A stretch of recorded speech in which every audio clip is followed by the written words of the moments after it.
Sonic CD, yes, I know I can see the shadow of the mic. Sonic CD is one of the most divisive Sonic games out there. Just about every other Sonic game has a clear cut, it's good or it's bad. But it almost feels like there's an all-out war being fought every single time someone mentions the quality or lack thereof when it comes to this game. This has always been something that perplexed me since I've never really played it. But I always hear things like, this game has the best level design in the franchise, this game has the worst level design in the franchise. It's the best Sonic game, it's the worst Sonic game. It saved my marriage, it f***ed my wife. I may have made that last one. There is seriously no common consensus when it comes to this game. Everyone has their own things that they love or things that they hate about this game. Now, where do I sit on this? Well... First, let's look at the history of this game. So, for starters, it was made for the Sega Genesis CD add-on. What would this mean for Sonic CD? Okay, in all seriousness, what this really meant was more and better stuff could be in the game. For example, much cleaner music with even more instruments, and hell, the game looks a lot more technically impressive compared to the other Sonic games. Sonic CD features 7 total zones, each with 3 acts, most of which having 4 total variations.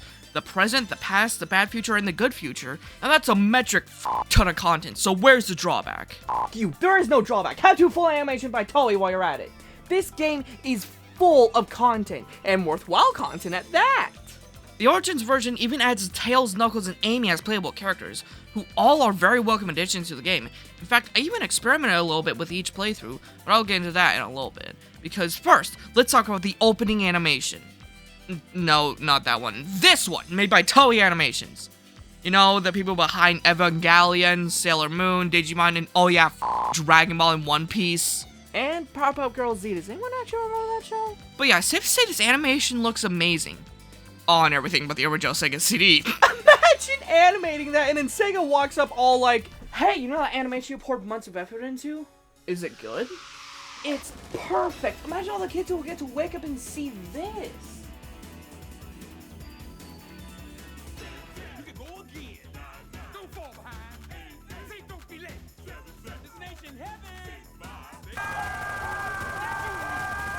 But when not Big Crunch Hell, this animation is simply stunning. The Japanese version plays You Can Do Anything. The song is written by Masafumi Ogata with vocals from Keiko Otoko and Casey Rankin, the latter of whom also wrote the lyrics. The song is very good, but personally I prefer the nostalgia that Sonic Boom brings. No, I'm not making the joke.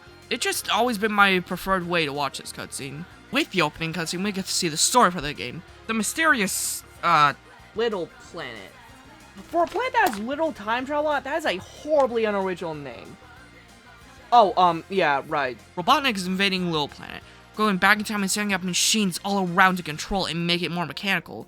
But as long as Sonic can find and destroy all the machines, Robotnik's plans will be stopped. Well, okay, Sonic could also be a f***ing cheat and just grab 7 stones to stop his plans. But we'll talk about those in a second, because it's time to play the actual video game. We start with Emerald Hill and oh god, no, not the English soundtrack.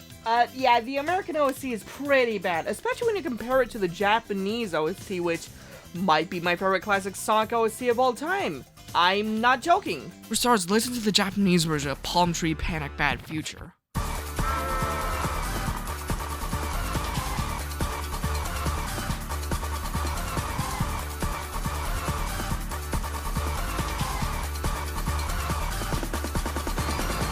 There is at least 4 absolute banger songs in each zone, and yes, I know there's only 4 songs per zone. Now, not only are the songs pleasing to the ears, but they also share the theming of each area as well.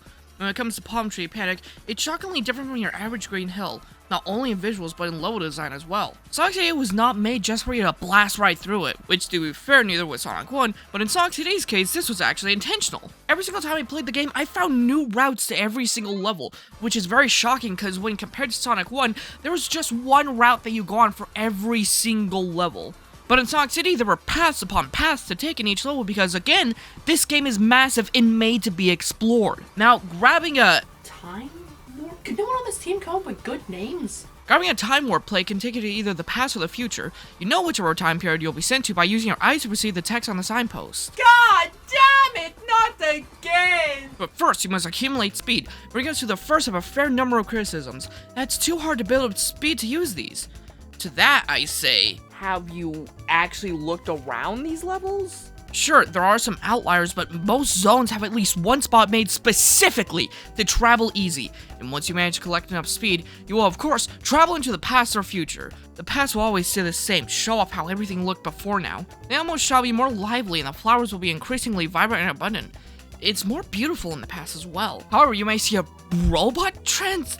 Could anyone on this team come with good or at least creative names? Oh, hey, we've been thinking of ways we can expand the Sonic brand.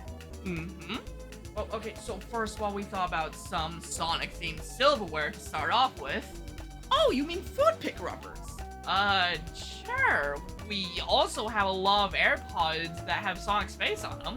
I like it. My wife's always talking about how you have sound transmitting devices. We've also been in talks with Microsoft and Team 4 to add Sonic-themed skins to Overwatch. Got an Antochi device. And 50 more rocks to show this guy. Okay, you may see a robot transporter. Destroying it will make a good future, saving this act from Robotnik's wrath. You may also come across Well, they didn't even bother naming this stuff. Well, I'll just go with Christian Whitehead's name for it, which is Metal Sonic Holograms. And these do absolutely nothing. Well, okay, they pop out like a couple of animals, but in terms of endings, these do nothing. Oh, and once you have made a good future, you can see it by heading to the future, believe it or not. Unfortunately, you have to go forward twice. If only there were future and past or accurate, kinda. Yeah, in order to go to the future that you had made, you gotta travel twice, which sort of makes you less encouraged to go to the future, especially since you may want to travel there already to see the bad future before you fix it. To do this, you first need to find a future sign, then utilize it, then you need to find a past sign, and then once you use that, you need to find another past sign and use that. They need to find and break the robot transporter, and then after that, you gotta find 2 future signs to go into the future twice just to see the good future. It's not really worth it, but if you find it annoying, you could always play the special stages, which are certainly a step up from Sonic 1. Hell, I'm sort of tempted to say even better than Sonic 3. You get there the same way as Sonic 1, getting 50 rings and reaching the goal.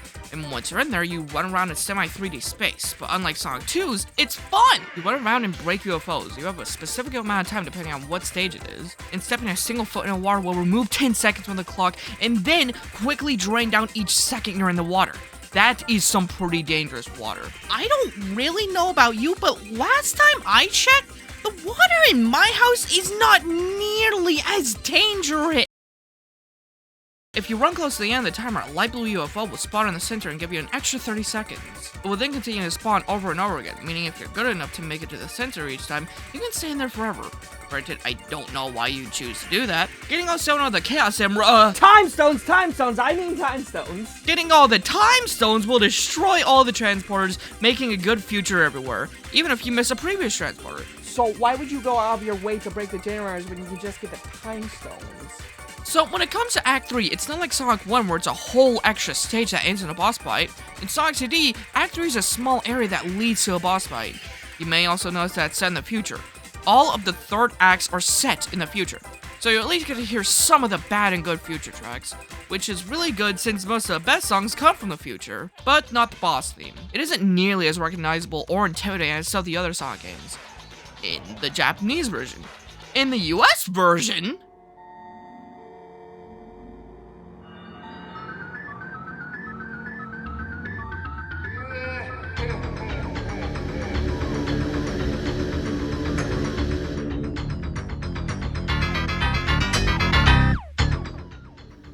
Jesus Christ, the song makes specifically the entire country of Romania quiver in fear. like, actually, imagine being a kid in the 90s enjoying a new Sonic game, playing at night while your parents think you're asleep and you hear this. You your pants and the that sound in your pants would itself out of fear. Jesus Christ, how did you think this was an okay boss theme? Especially when paired with this image, what the Explain how this is a boss theme. Something had to have f***ed up in production.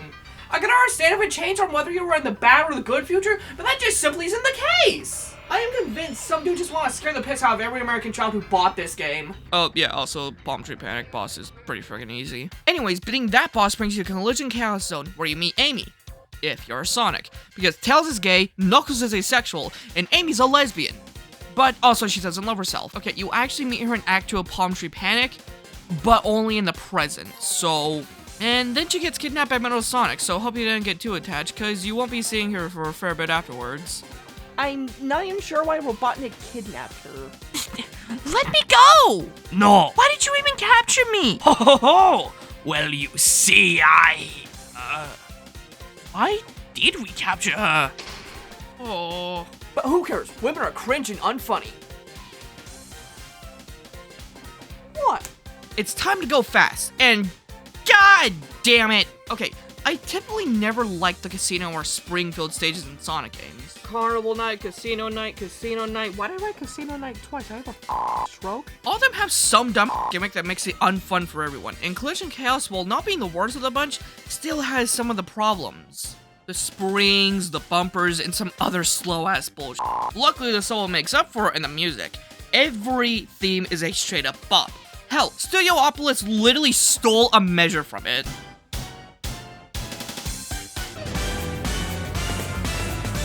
And to be fair, when you march stuck in one of the bad sections of the level, it isn't exactly the worst. And when it comes to hunting the transporters and holograms, this level does a pretty good job. The holograms are more of the outlier, but both of the transporters are quite easy to find. Oh yeah, that actually reminds me. Let's talk about the transporters and holograms. So I made the choice to use my Knuckles playthrough of the game to find all the transporters in it, to see how a playthrough would change as opposed to a regular playthrough. And being brutally honest, I really enjoyed it. Sure, in certain stages it was kind of hard to find both of them. Well, we'll get to you, but if you haven't played CD going for all the transporters and holograms, I would really recommend it. You get a lot more acquainted with the levels. I kind of wish they didn't add this special stage because I feel sort of thrown in at the last minute with no regard for the transporters. Did no one really realize that the time zones made the transporters obsolete? It would be different if the special stages were much harder, so it becomes this question of risking just going for the special stages or playing it safe with the transporters. But it simply isn't that, especially with how Origins lets you reset on the special stages. Although for a certain other game, it's a godsend. But either way, I enjoyed my playthrough with Knuckles, and even will consider doing that for the rest of the characters, given another full playthrough of the game. Oh shoot, and the boss of Collision Chaos Zone. Fuck this guy. Like, no, seriously, remember I was talking about how much I hate the pinball levels? Well, look at this shit! I have made several jokes saying the level designers can go fuck themselves, but no, seriously, if you made this shit, fear for your life. Because I have prayed to every conceivable god that the rest of your life is an endless pain-filled nightmare. No one will love you, no one will cherish you, and before you have died, before you even finished your last breath, you will be forgotten. Anyways, next up is Tidal Tempest.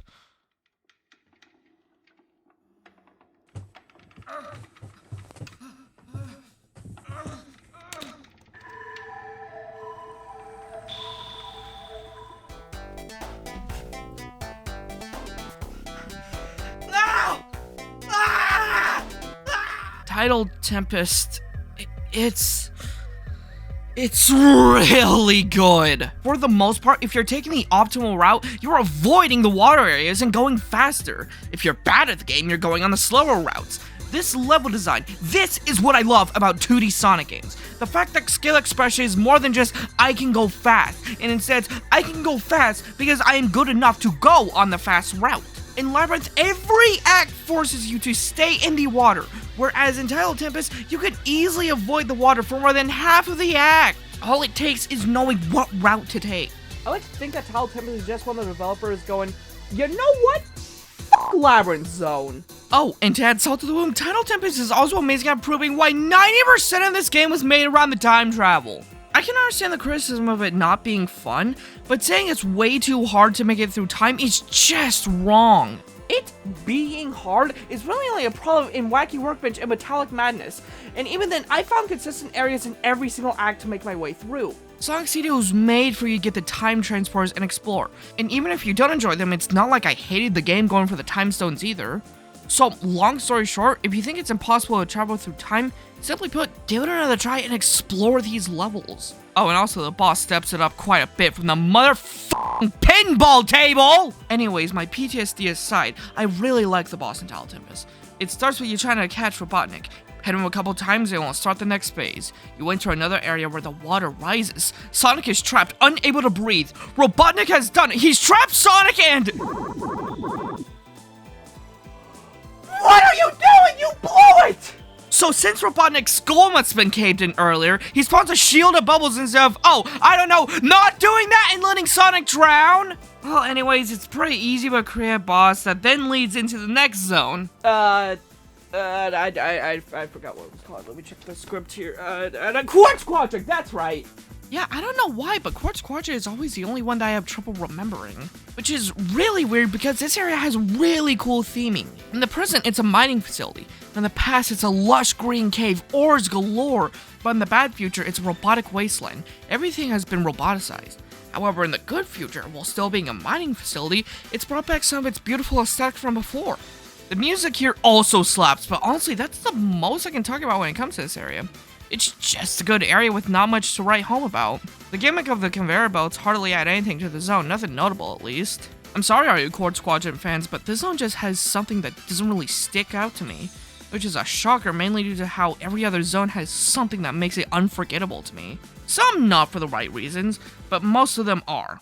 Quartz Quadrant is the only one where I struggle to name anything really notable. Oh wait, Quartz Quadrant is the first zone where you can have all the 7 magical MacGuffins. So let's talk about them quickly. I'm conflicted on the time stats. Or at least I would be, because later on I ended up doing a third Amy playthrough. You'll see later why it's not the second playthrough. And this time I actually decided to go for the robot transporters, as someone who doesn't have the same vertical mobility that Knuckles and Tails offer. And after doing that, I kind of realized, this game is better when you don't go for the time stones. Playing with Amy made me truly have to look around these levels for perfect ways to travel. I remember Wacky Workbench Act 2 where you see the robot transport right at the start. There's also a pass thing there as well. And so what I decided to do was go all the way down and then do the little platforming challenge twice. So the first time I build up the speed and go into the pass, and then the second time I actually be able to break the generator. Fuck, I said generator. We're keeping it in, I can't be bothered. Now, I do want to stress, I do like Quartz Quadrant, but when it's surrounded by what may be some of the best zones I've played yet, it's kind of hard for it to stand out. Though the boss stands out a bit. You run on a conveyor belt, but it's piss easy. You just gotta not get hit, and Robotnik will kill himself. Which leads us into our next oh no.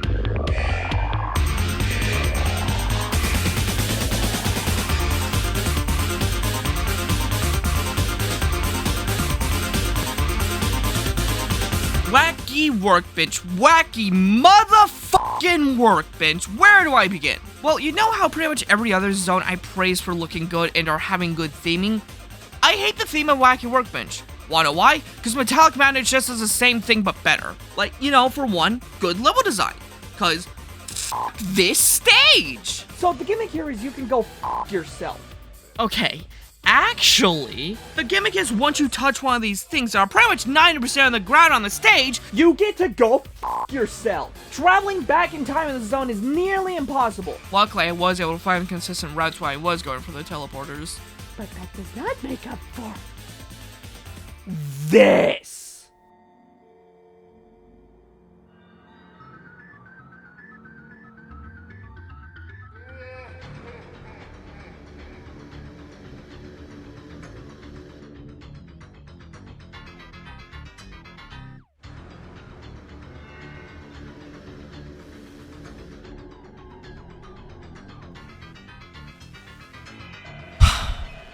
This, right here, is the worst thing in any Sonic game.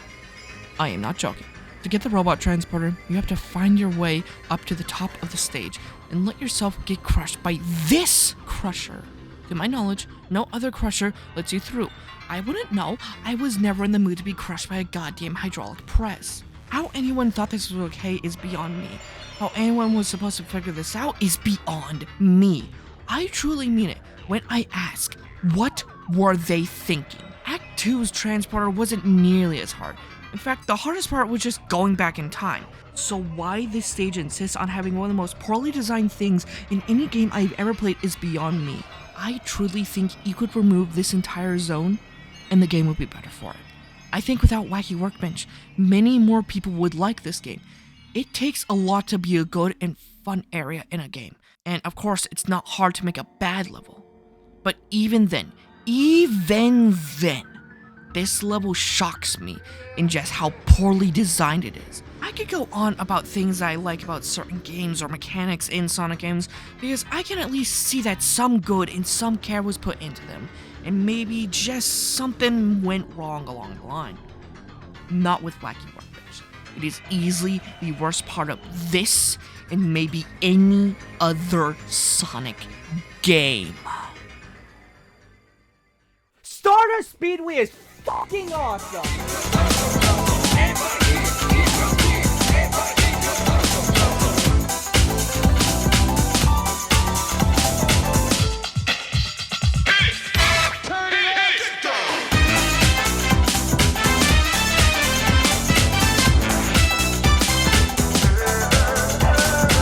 Stardust Speedway may have the best songs in this game. You need to listen to them all right now. I truly mean it when I say this may be one of my most favorite looking areas in any Sonic game. I mean, there's a reason why it's one of 2 zones that made its way into Sonic Mania. Because, come on, Stardust Speedway is objectively the best zone in this game. Out of all zones in the game, this is always the one that I have the most consistent fun on. And all this area does is be fast and have amazing level design. It doesn't need some horribly stupid gimmick, it just has fun. Which is really all you need in a Sonic game. Actually, that just might be it. I don't think I have anything else to say about this zone. Oh, wait, no I do. This zone has my favorite boss fight in any Sonic game. I am not joking. It's simple, but I love it. You race against Metal Sonic, the metallic ultimate copy of Sonic. It's easy, sure. It can be a bit annoying with a spike, sure. But Jesus, it's cool either way. And plus, when you think about it, Metal Sonic is the only character who matches Sonic at his speed. All of his other rivals fight Sonic with something of their own. Knuckles with his strength, Shao with his unique fuck off. All of his other rivals fight Sonic with something of their own. Knuckles with his strength, Shao with his unique abilities, but Metal Sonic chooses to fight him at his forte, and he manages to match him as well, which is honestly why Metal Sonic as a rival is so interesting to me. Now, when you're playing as Sonic, this is where he manages to save Amy. Unless you lose a fight in which, I don't know, Robotnik fucking kills her. Please don't. But once you finish this zone, but once you finish this zone, but once you finish this zone, but once you finish but once you finish Stardust Speedway, you find yourself in that final area of Sonic CD.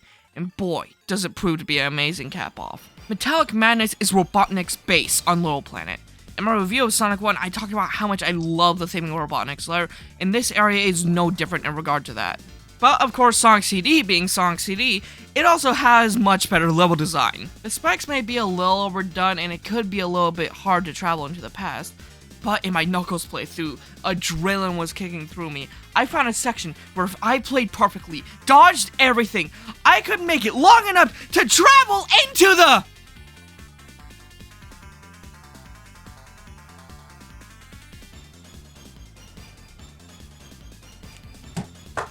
Oh, the music, the friggin' music in this area, it's so damn good. And actually, this makes me want to talk about something really cool. The fact that the music is able to help describe the scenarios you're in, and even motivate you to make a good future. If we go back to Palm Tree Panic in the present, you hear kids cheering with joy, but in the bad future, they're dead. Okay, well, the status on how alive they may or may not be is actually up to interpretation, but what we do know is that their voices are distorted. The music tries to replicate the magic that was once there. It's broken, it's a wasteland, destroyed by Robotnik. And only by destroying the transporters can you put the area back to its natural course without the influence of Robotnik. The music reflects this. It's a song that was able to grow naturally and become even better. It's telling you that you saved the area. This is one of the many reasons why Sonic CD may have the best music in the classic lineup. Because not only can it just be good, but it also reflects the actions you took and give a reason to save the land, to put it back where it belongs without the interference of Robotnik. The music is always actually has a way to tell the story. If we head back to Metallic Madness, the present song is full and sinister. In the past, it's like a song barely building up. It makes you sort of wonder what this place looked like before Robotnik was here. In the bad future, it's more the same as the present, with an even more eerie feeling crawling on your back. You can hear the voice in the background saying, "You can't do anything, so don't even try. Get some help. Don't do what Sonic does."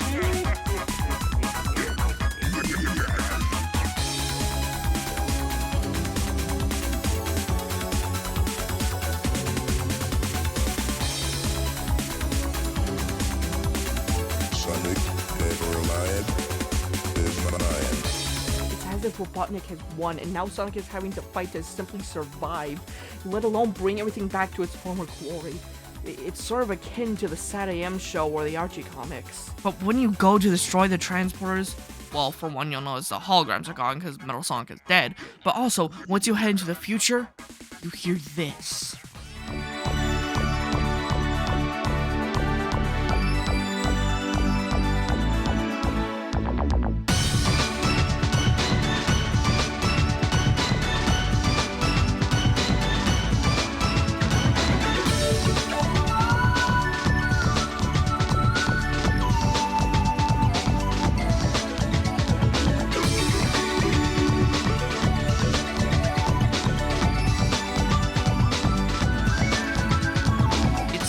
It's almost completely new. It's still got the chains of the past, but it's able to thrive and become its own.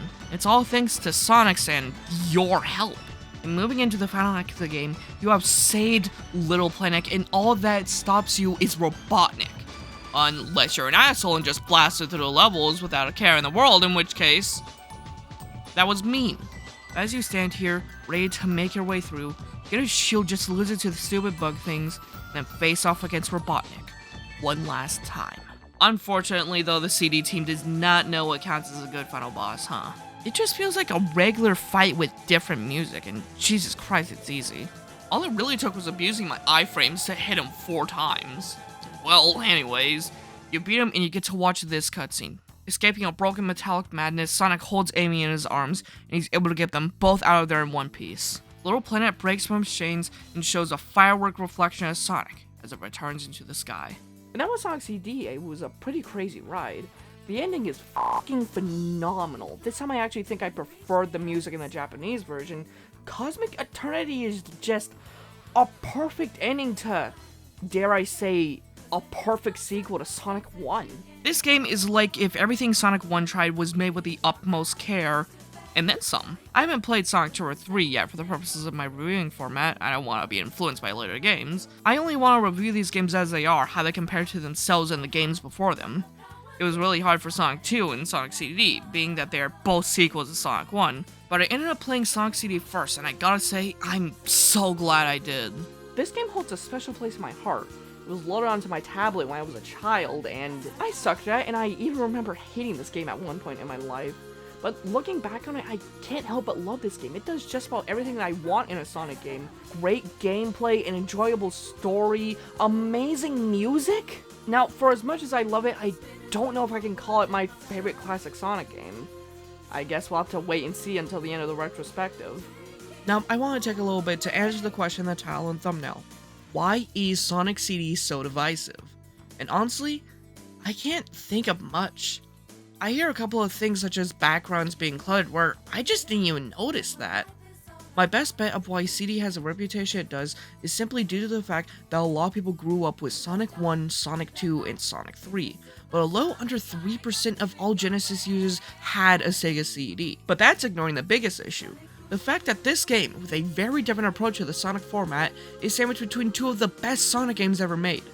This game never really stood a chance unless you came into it like I did, not using any of the other classic Sonic games to judge it, but instead letting it fight upon its own merits. In this context, Sonic CD becomes a whole lot better. We'll see by the end of this retrospective, but I wouldn't be shocked to see my view of this game get soured as I play through Sonic 2, 3, and Mania. So, if you're watching this, that means you've watched the whole review, and all I can say is, thank you. This video took a lot of time, effort, money. Yeah, you think that's bad, the camera cost me double that, so yeah, if you haven't already, please subscribe. That way you're notified when the Sonic 2 review comes out, and hopefully that won't cost me nearly as much money, I pray. But for right now, just remember, extraordinary things can happen when you believe in yourself. Bye.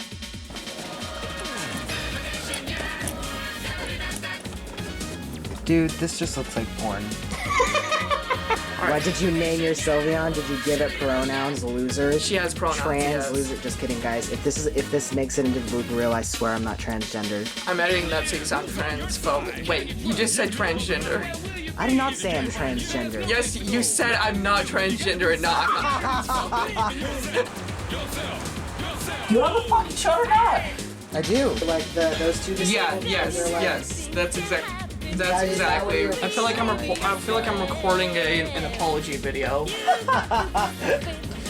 Alright, line. No way, because you're like, guys, I'm really sorry for saying the N-word. It's not gonna happen again. What? Fuck. You fuck I feel like that was so good. No, don't. Stop throwing pillows. No, stop throwing pillows at me, damn it. Okay, go. Fuck you. Why are you ordering me around like I'm your slave? Fuck you. Action. But who cares? Women are trans. Women are trans. You have to keep that in the blooper. But who cares? Women are trans. This is what the woke mind virus does to you guys.